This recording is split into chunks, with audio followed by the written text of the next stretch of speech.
కమాన్ మరి ఫరియా గారు పెడతారు ఇప్పుడు.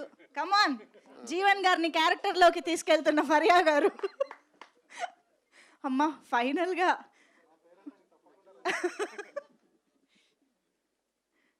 అంటే ఒక బొట్టుకి ఇంత ప్రాముఖ్యత ఈరోజు జీవన్ గారి కెరియర్లో వస్తుందని ఆయన కూడా ఎప్పుడు ఎక్స్పెక్ట్ చేసి ఉండరు. కానీ ఫరియా గారు పెట్టడం అనేది ఇంకొంచెం స్పెషల్ అయిపోయింది. కొంచెం అబ్బా దిష్టి చుక్క కూడా పెట్టారమ్మా. ఫరియా గారు ఇప్పుడు ఈ మేకప్కి ఎంత ఛార్జ్ చేస్తారో నాకు సంబంధం లేదు, జీవన్ గారి దగ్గర తీసుకోండి. మంజుష గారికి పేమెంట్ ఆపేయండి సార్. Thank you Faria. ఇది నా జన్మ సార్థకం అయినట్టుంది. చాలా బాగా వచ్చిందండి బొట్టు.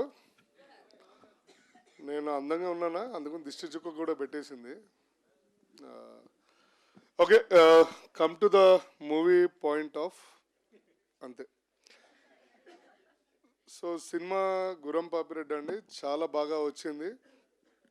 ఇందులో నేను ఒక కాటి కాపరి, కరెక్టేనా, కాటి కాపరి క్యారెక్టర్ వేసానండి. ఒక ఎక్కడి నుంచో ఒక పాత లాగు అంటే చెడ్డి వేసి ఆ బట్టలన్నీ పట్టనట్టు బట్టలు, మధ్యాహ్నం అన్నం తిన్నప్పుడేమో పొట్ట బయటకు వస్తుంది, పొద్దున బాగుంటుంది. అలాంటి బట్టల్లో నన్ను యాక్టింగ్ చేయించి ఎక్కువ కష్టపడక్కర్లేదు, బట్ ఆ ఎక్స్ప్రెషన్స్కి ఆ మేకప్కి కొంచెం కష్టపడాల్సి వచ్చింది.